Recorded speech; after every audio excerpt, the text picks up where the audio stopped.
Hola chicos y chicas, buenos días, buenas tardes a todos y a todas, espero que anden bien. Hoy vamos a hablar sobre la segunda parte del núcleo 9 de aprendizaje, el desarrollo de los ojos. Ya estuvimos estudiando con el video de Estefanía Cohen, el desarrollo de los oídos, y ahora finalizaremos un largo ciclo de seminarios que empezó allá en el primer cuatrimestre, con seminarios virtuales grabados, trabajos prácticos vía campus, discusión de TPS en vía Webex y exámenes parciales y finales virtuales. Un largo ciclo de enseñanza y aprendizaje virtual que estamos finalizando el año. Así que de mi parte y seguramente con el mismo pensamiento de mis colegas, estamos muy orgullosos de ustedes y que hayan podido llegar hasta este punto y acceder a toda la información de ambas materias y que si bien haya sido un año con dificultades, por suerte hemos podido completar todos los conceptos que nos propusimos a principio de año cuando empezó esta situación sanitaria bastante compleja. Así que bueno, empecemos esta última, esta última clase que es corta, por suerte es corta. Y después tenemos nuestras merecidas vacaciones.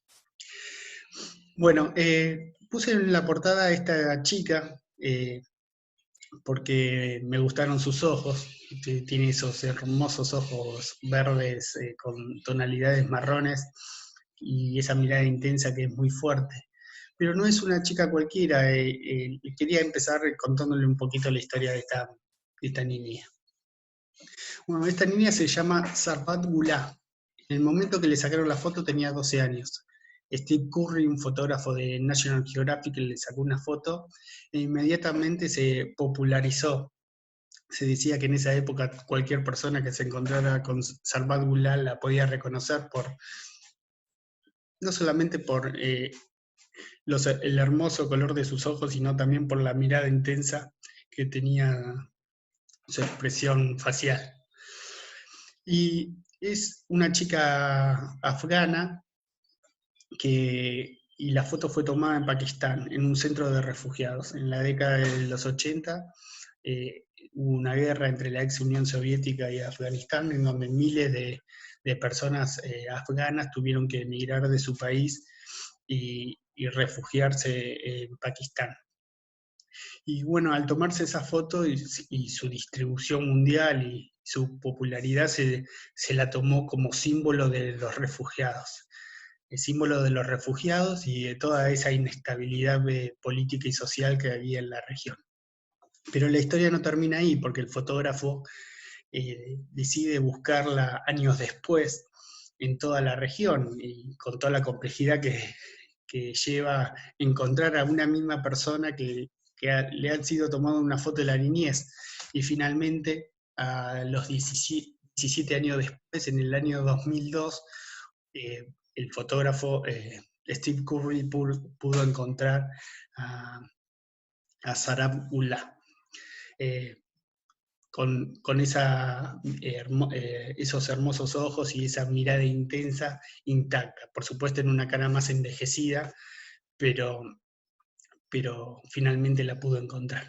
Y salió una nueva etapa de la revista National Geographic, en el cual cuentan toda la historia de los refugiados afganos y la historia de esta chica. Sin embargo, no se entra mucho en detalle de cómo se la encontró y la expresión de esa foto vestida con ese burka.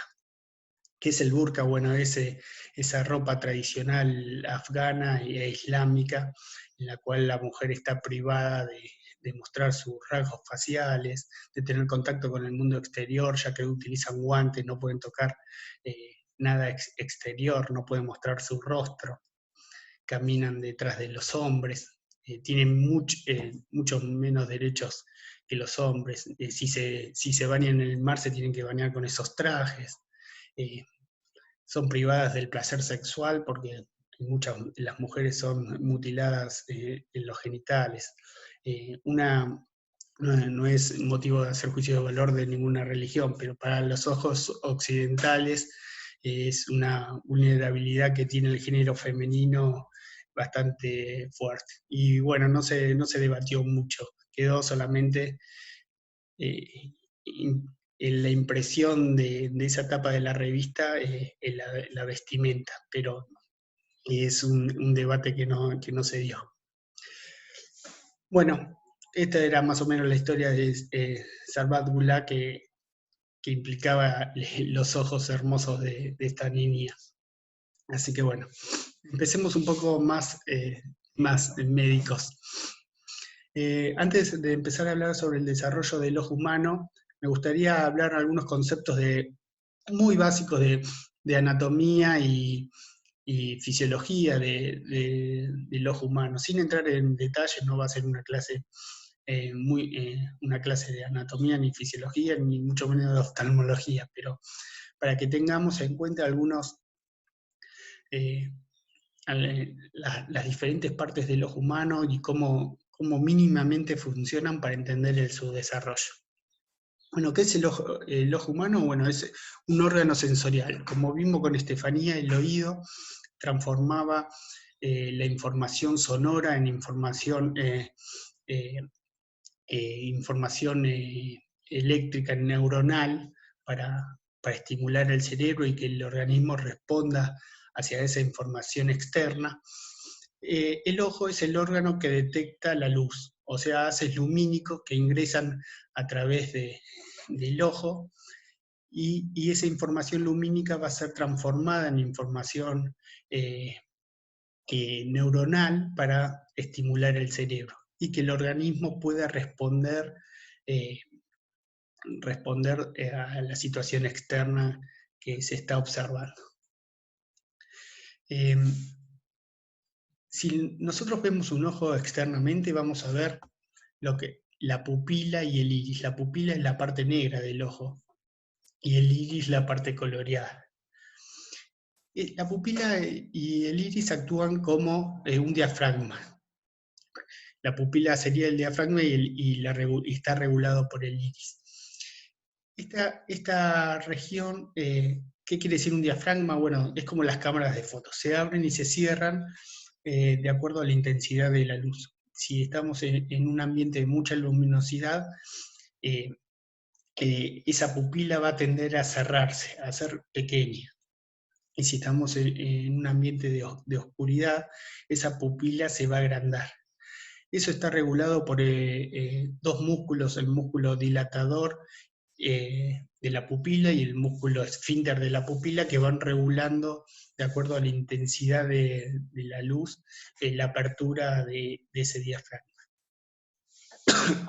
Después tenemos la esclerótica, que es la parte blanca del ojo, es un recubrimiento que tiene todo el globo ocular, el nervio óptico, y se continúa con la dura madre.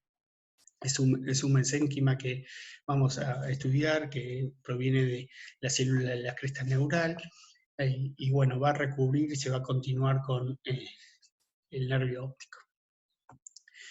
Después tenemos, externamente tenemos el párpado y los conductos lacrimales. Bueno, eso ya lo estudiaron más o menos su desarrollo en la formación de la cara, pero la función de las lágrimas y de los párpados es la protección del globo ocular externamente, no solamente de fuertes intensidades de luz en los cuales el párpado puede proteger el globo ocular, cerrando los ojos, sino también en el hecho de la protección de objetos extraños que puedan caer en el ojo o barrer infecciones incipientes a través del barrido con las lágrimas, la diseminación de la lágrima en todo el globo ocular. Otro de los componentes importantes del ojo, si nosotros vemos un ojo interno en un corte sagital, vamos a ver un lente. Este lente se llama cristalino. Es un lente con doble cara biconvexa, en el cual produce la focalidad del objeto, nos permite hacer una imagen focal externa y transmitirla hacia la retina para obtener una nitidez de la imagen. Por ejemplo, acá tenemos dos objetos y nosotros queremos ver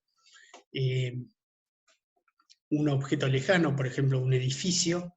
El músculo ciliar y el ligamento suspensorio que van a adaptar ese lente van a estar relajados. Al estar relajados, el lente va a estar estirado. Y los haces de información lumínicos que vienen desde ese edificio van a tener un mínimo poder de refracción, o sea, van a impactar esos rayos en la retina sin gran poder de refracción. En cambio, si nosotros vemos un celular, estamos viendo un celular, estamos en una vista cercana, ese músculo ciliar va a estar contraído y va a tender a bombar ese cristalino, aumentando el poder de refracción. Esa información que pasa a través de la córnea, que ya vamos a ver, y en el cristalino se van a refractar más fuertemente para llevar la información hacia la retina.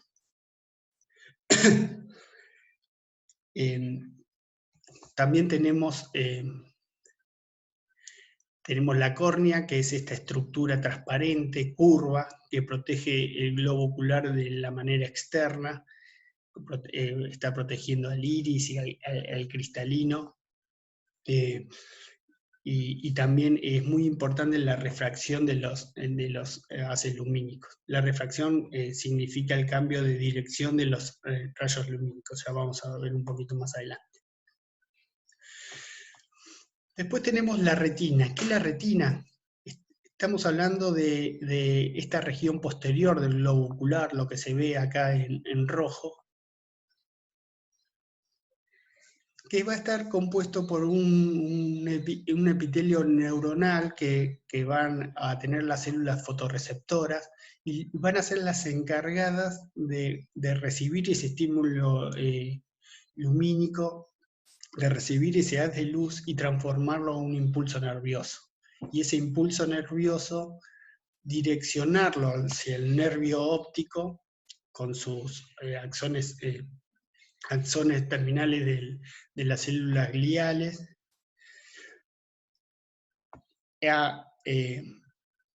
hacia el cerebro.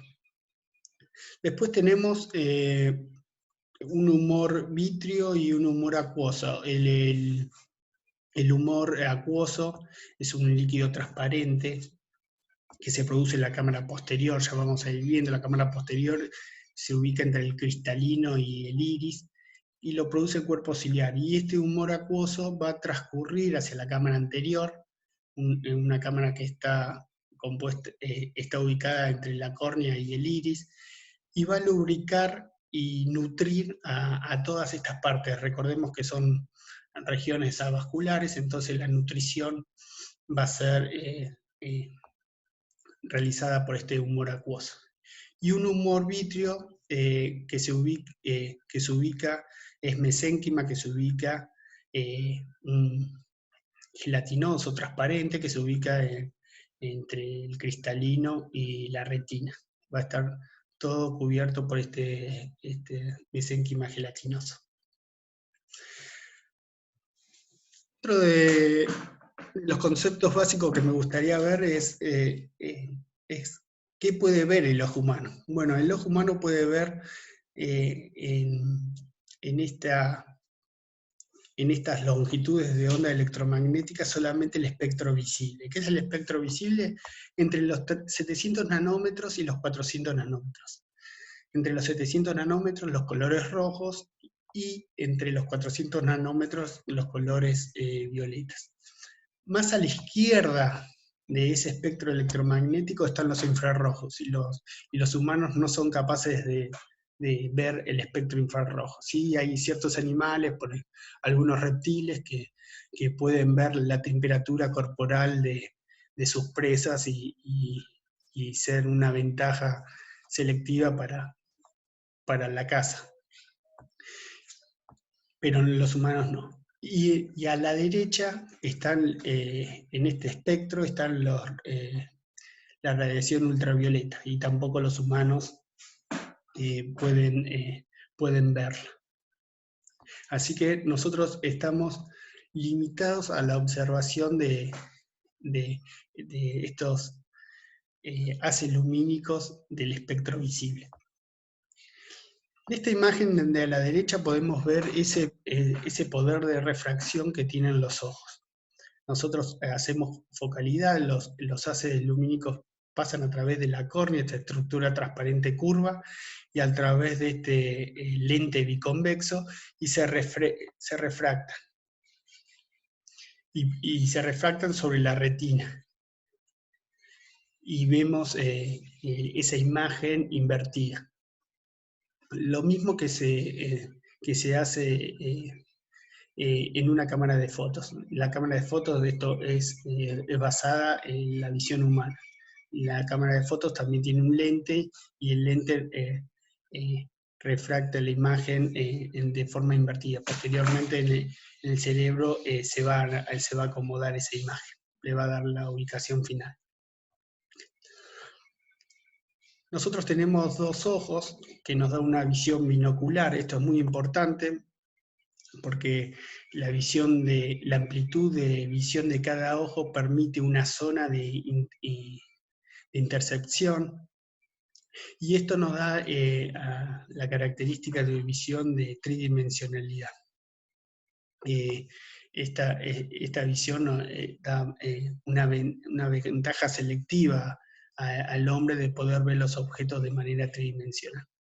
Bueno, vemos ese pasaje de los haces a través de la córnea, del cristalino, y se van a refractar hacia la retina. La retina lo va a transformar esos haces lumínicos en nerviosos, y se va a pasar la información por el nervio óptico, y el nervio óptico va a cruzarse en el quiasma óptico y se van a direccionar hacia hemisferios cerebrales laterales, y de allí se van a conectar con la corteza visual.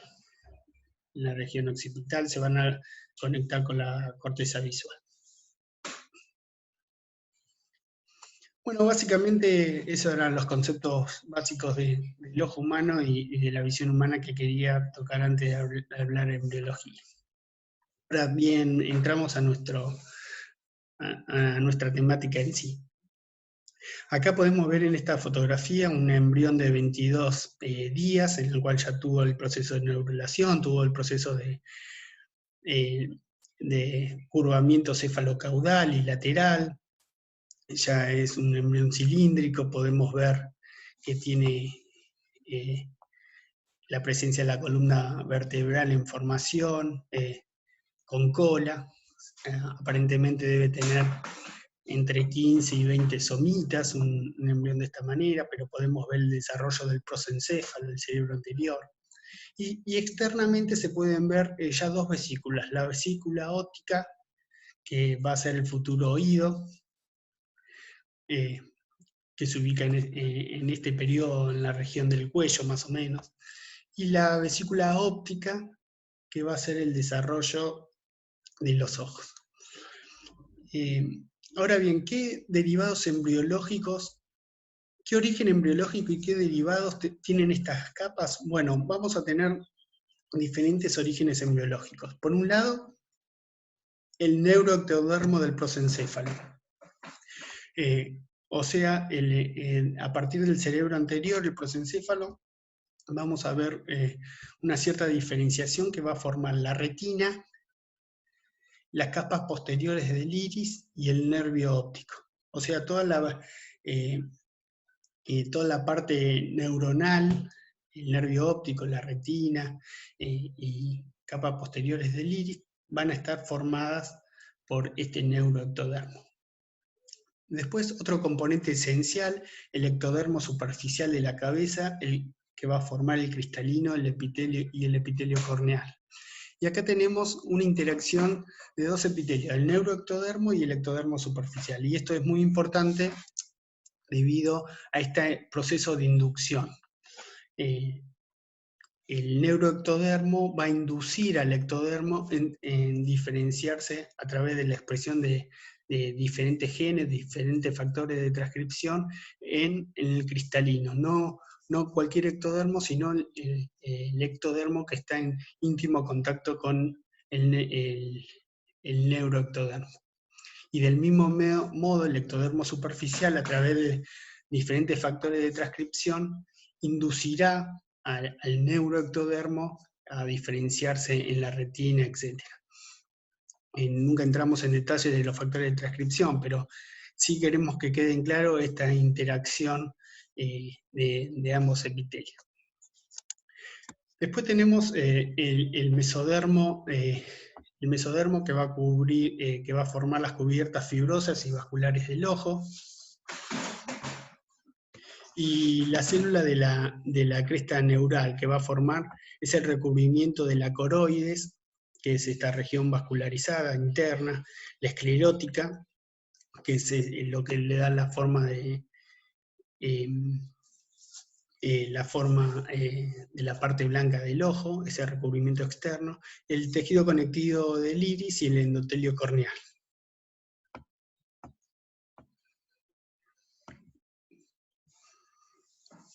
Bueno, ¿cómo se forma la copa óptica y la vesícula del cristalino? Bueno, estamos en un periodo de 3 semanas de formación, de diferenciación del embrión, y se está cerrando el tubo neural, y vemos que a nivel del prosencéfalo empiezan a aparecer lateralmente unos surcos ópticos. Estos surcos ópticos a nivel del prosencéfalo, que cuando se cierra el tubo neural empiezan a crecer y a formar vesículas ópticas. Estas vesículas ópticas van creciendo y se ponen en contacto con el ectodermo superficial, y ahí se produce esa interacción epitelial. La vesícula óptica, en contacto con el ectodermo superficial, va a formar la placoda cristaliana o cristalina, la cual se va a engrosar, y esto externamente ya se puede observar en el embrión. Del mismo modo, esa interacción va a continuar y se va a producir una invaginación, y esa vesícula óptica va a invaginarse, se empieza a invaginar y va teniendo forma de copa óptica. Y ya se empieza a diferenciar las diferentes partes, la retina, por ejemplo, por inducción del ectodermo superficial con factores de transcripción como factor de transcripción del crecimiento de fibroblásticos o TGF-beta, etc. Y el cristalino, y la placa cristalina también se empieza a invaginar para formar el cristalino. Entonces, ya podemos observar lo que decíamos en la diapositiva anterior, estos orígenes embriológicos del neuroectodermo y ectodermo superficial en la formación de la copa óptica y la placoda cristalina y el cristalino. Después tenemos esta formación de la copa óptica. Ya teníamos la vesícula óptica que se empezó a invaginar y está formada por dos capas. La capa externa, acá vemos un corte transversal en que podemos ver al nivel de esta línea punteada cómo se observa la copa óptica. Una capa externa y una capa interna. Que interiormente en esa capa, entre esa capa externa e interna, se encuentra el espacio intrarretiniano. Este espacio intrarretiniano va a tender a desaparecer, las dos capas van a adosarse, no se van a fusionar, pero se van a adosar. Y dentro de esa copa, ventralmente, tanto en la copa literalmente como en el tallo óptico, va a aparecer una fisura. Y dentro de la fisura va a transcurrir la arteria hialoidea, que va a empezar a irrigar ese ojo incipiente, va a empezar a irrigar el cristalino, toda la superficie de la copa óptica, el cual va a ser importante para la diferenciación la diferenciación de la retina, etc. Y a la séptima semana, esa fisura óptica a nivel de la copa y del tallo empieza a fusionarse, se cierra. Y se va a convertir la copa óptica en la retina y su boca va a formar la pupila. Y el tallo óptico va a reclutar todas las fibras axonales de las neuronas de la retina y va a formar lo que va a ser en futuro el nervio óptico. Acá podemos ver una fotografía electrónica de barrido del desarrollo de la copa óptica y del cristalino. Y podemos observar a la sexta semana cómo el ectodermo superficial está adosado a la vesícula óptica. Acá podemos ver la fosa del cristalino, el cristalino en invaginación, en diferenciación, y podemos notar la doble capa de la copa óptica. Media semana después podemos ya observar que ese ectodermo superficial ya se encuentra no tan adherido a la vesícula, al cristalino. Acá tenemos la formación del cristalino, luego sus haces de fibras van a crecer de su cara posterior, y podemos observar la formación de esa doble capa que posteriormente se va a transformar en la retina.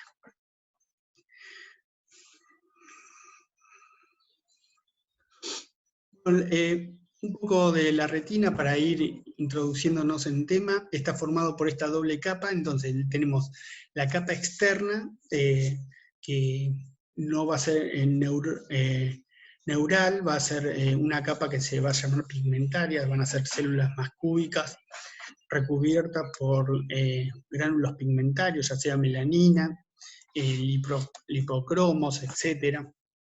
Pero va a ser una capa más pigmentaria.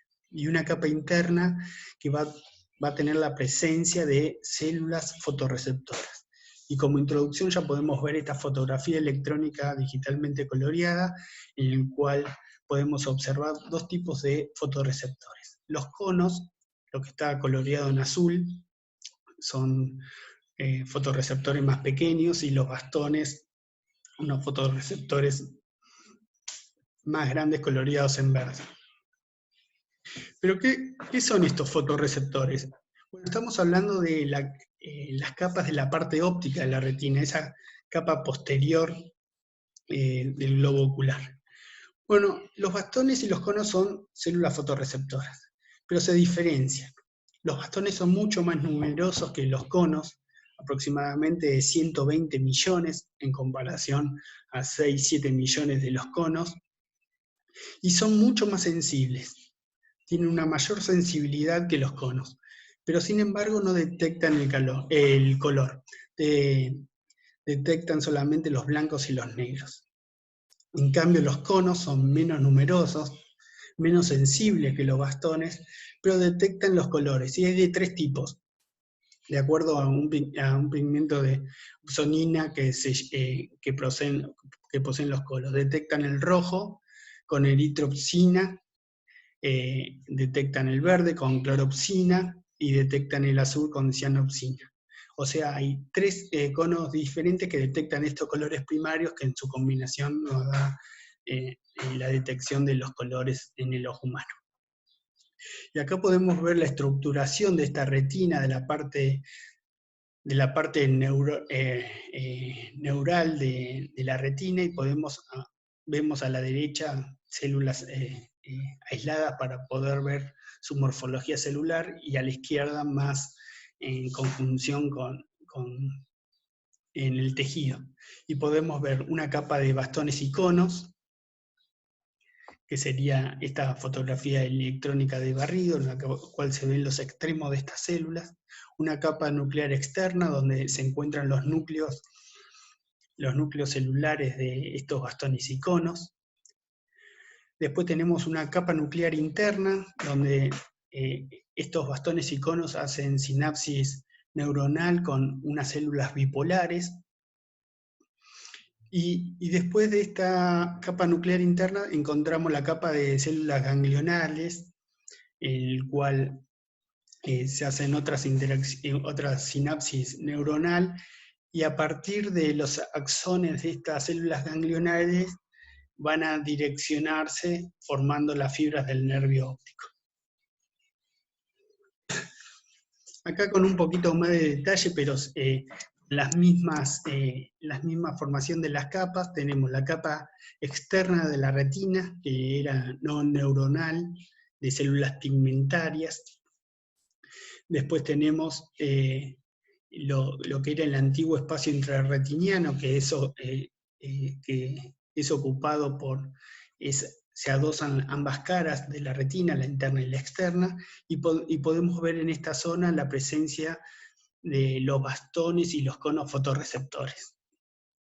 Después tenemos la membrana limitante externa, los núcleos de estos bastones y conos que van a formar la capa nuclear externa, la capa plexiforme externa, que va a hacer interacción estas células fotorreceptoras con células bipolares, y posteriormente esta capa nuclear interna va a hacer sinapsis con células ganglionares, las cuales sus axones van a formar el nervio óptico. Lo que nos da esta diapositiva también es una información de la direccionalidad de la luz. Acá podemos ver esta flecha que dice cómo incide la luz que proviene del medio externo, pasa por la córnea, pasa por el cristalino, y cómo incide en la retina. Y podemos observar que la luz incide primero en la capa de células ganglionales, después en la capa nuclear interna, la externa, y finalmente llega a los receptores fotosensibles. O sea, debe atravesar todas esas capas neurales para poder llegar a ser recepcionada por los receptores. Esta diapositiva más o menos habla de lo mismo, de cómo es la trayectoria de la luz hacia los fotorreceptores, que tiene que atravesar todas las capas neurales hasta llegar a la capa de fotorreceptores. Acá nos dice la presencia de una mácula. La mácula y la fovea es una pequeña depresión de la retina. Hay una pequeña depresión en el globo ocular de la retina que se llama fovea y mácula, lo cual nos permite la mayor sensibilidad en la focalidad. Objetos que necesitan mucha sensibilidad para hacer foco se proyectan, la luz se proyecta hacia esa pequeña depresión que tiene la retina. Y bueno, y a la derecha también tenemos una fotografía electrónica de barrido pseudocoloreada, en donde podemos ver en verde los conos y en un gris los bastones. Bueno, esa era la parte óptica de la retina. Después la retina tiene una parte ciega. Acá tenemos vamos a señalar, estábamos hablando de la parte óptica de la retina, la región posterior.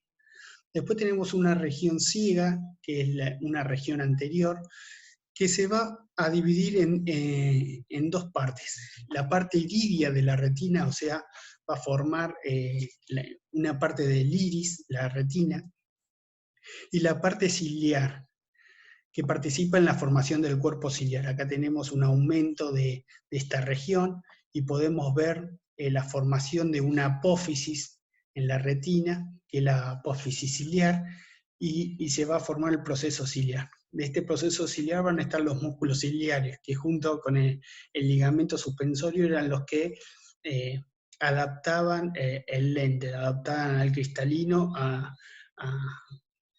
en su graduación para poder proyectar con focalidad en la retina los haces lumínicos. El mismo proceso en la parte iría de la retina se van a observar los músculos, tanto dilatadores como esfínter de la retina, que van a mover ese diafragma, que van a permitir el ingreso de la luz al globo ocular. Acá tenemos una macrofotografía donde podemos ver a nivel tisular cómo se observa esa parte iridia de la retina, el iris, y cómo podemos observar con gran calidad de imagen esa región del iris.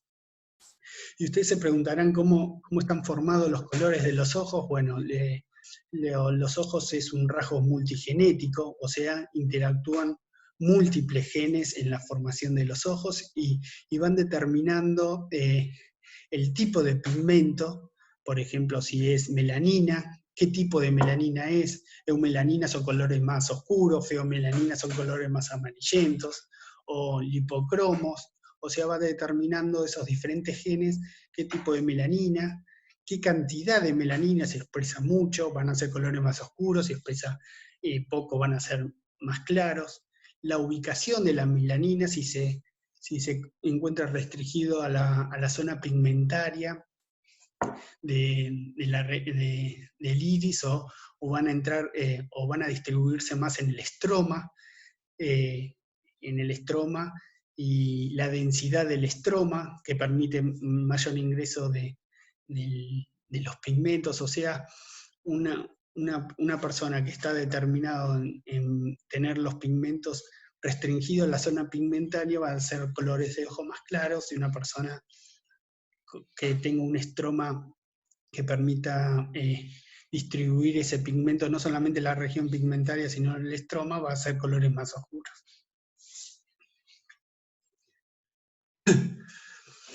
Bueno, después tenemos la coroides y la esclerótida, este mesenquima laxo que proviene de la célula de la cresta neural.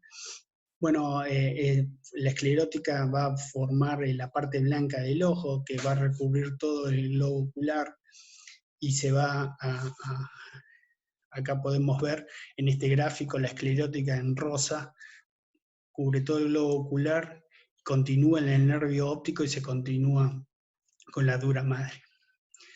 Y tenemos una capa interna, que lo podemos observar en este punteado de vasos sanguíneos, porque es una capa interna pigmentaria y muy vascularizada. Acá podemos ver en esta fotografía, en esta persona que tiene una baja presión arterial, entonces las arteriolas se empiezan a agrandar y empieza a tener más sangre y se puede notar más. Puede ser por activación de receptores endocannabinoideos, que esta persona tiene mayor irrigación ocular. Pero bueno, ahí se puede notar más esa capa interna en la coroide, que es una zona más vascularizada.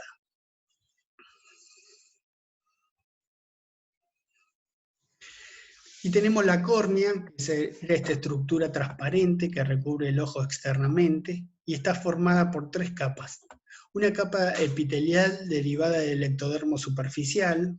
Acá tenemos la capa proveniente del ectodermo superficial, una sustancia propia que se continúa con la esclerótida, y una capa epitelial que rodea la cámara anterior. Acá tenemos, ya vamos a hablar de las cámaras, pero acá tenemos la cámara anterior y una capa que se llama membrana indopupilar. Esta membrana indopupilar protege al cristalino, pero posteriormente se va a degradar antes del nacimiento. Bueno, ¿y qué son las cámaras? Bueno, se forman por vacuolización y divide el mesénquima en una capa interna delante del cristalino y del iris. Tenemos entre la córnea y el iris, tenemos una cámara anterior y una cámara posterior entre el iris y el cuerpo ciliar. Y a partir del cuerpo ciliar se va a producir este humor acuoso que va a transcurrir a través de la cámara posterior hacia la cámara anterior y va a lubricar toda esta región. Y posteriormente ese líquido va a salir por el canal de Schwelm. El canal de Schwelm es un sistema venoso el cual redirecciona el líquido, el humor acuoso hacia el torrente sanguíneo. Y el humor vítreo es este mesénquima que se invade el globo ocular, que va formando los vasos dialoideos y una red de fibras entre la retina y el cristalino. Posteriormente, esta red de fibras se van a llenar de un material transparente, gelatinoso, en el cual va a formar este humor vítreo, esta sustancia gelatinosa transparente que transcurre entre la retina y el cristalino.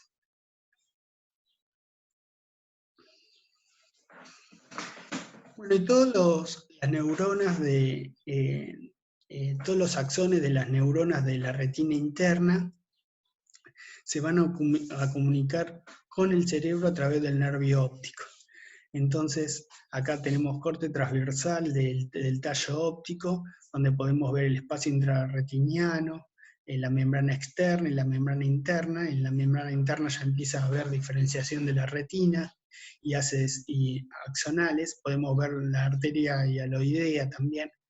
Cuando se cierra esta fisura coloidea, empieza a crecer la cantidad de haces nerviosos que hay en la membrana interna y finalmente se forman todas las fibras del nervio óptico y esa arteria hialoidea va a llamarse arteria central de la retina. Si nosotros analizamos un fondo de ojo, vamos a poder observar diferentes características del ojo. Acá podemos ver la papila del nervio óptico. Ahí en esta zona más transparente vemos la papila del nervio óptico, vemos la arteria central de la retina, y hasta se puede observar en esta manchita la mácula, esa pequeña depresión que tiene la retina donde se focalizan los haces de luz para dar mayor nitidez a la imagen. Bueno, brevemente vamos a hablar un poco de correlaciones clínicas sin entrar mucho en detalle, vamos a debatirlo en el trabajo práctico también, pero para que veamos algunos casos clínicos de acuerdo a fallas en la diferenciación embriológica. Por ejemplo, tenemos el coloboma del iris, o sea, el iris tiene una fisura. Esto se produce cuando no se produce en la séptima semana. Habíamos dicho que la copa óptica y el tallo óptico tenían una fisura coloidea y se cerraba la séptima semana. Bueno, en estos casos no se produce esa fusión y se observa a nivel del iris esa copa óptica abierta. Esto puede involucrar solamente el iris o puede involucrar la retina, el tallo óptico, el nervio óptico, hasta el párpado puede estar involucrado en este coloboma. Pero bueno, en este caso particular involucra el iris. Después habíamos dicho que en la formación del ojo había una presencia de una membrana que era la membrana iridio-pupilar, no pupular, que cubría el ojo. Bueno, esa membrana desaparece, liberando la pupila, y en ciertos casos puede permanecer. Y aparenta como hilos que pueden afectar en forma gradual a la visión, pero se soluciona quirúrgicamente.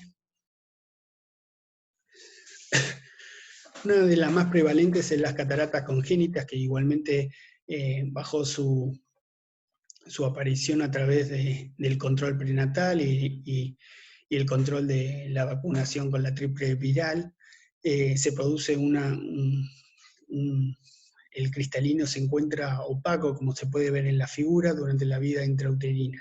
Y hay diferentes causas, pueden ser hereditarias, pueden ser enfermedades crónicas de la madre no tratadas, como diabetes, el uso de antibióticos de la familia de las tetraciclinas, o también, como nosotros estudiamos, teratógenos ambientales virológicos, como por ejemplo la rubiola materna, produce una incidencia en los nacimientos con chicos con cataratas congénitas.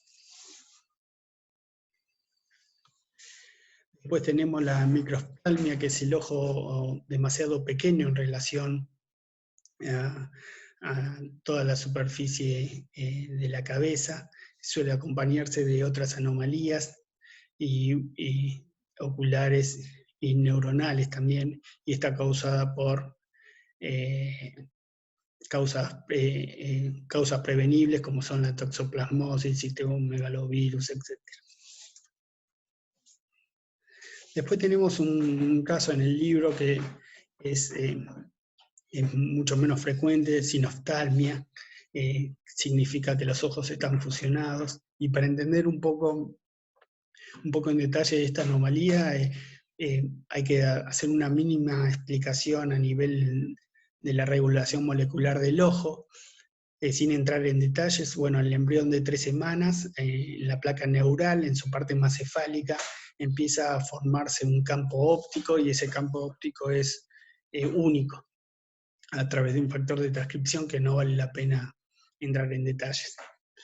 Posteriormente, la placa precordal, esta placa precordal que habíamos estudiado en la astrulación, va a producir otro factor de transcripción que es de la familia Sony-Hitchcock, y va a inducir la bifurcación de ese campo óptico. Y a partir de este momento, de esta señalización molecular, vamos a tener dos campos ópticos.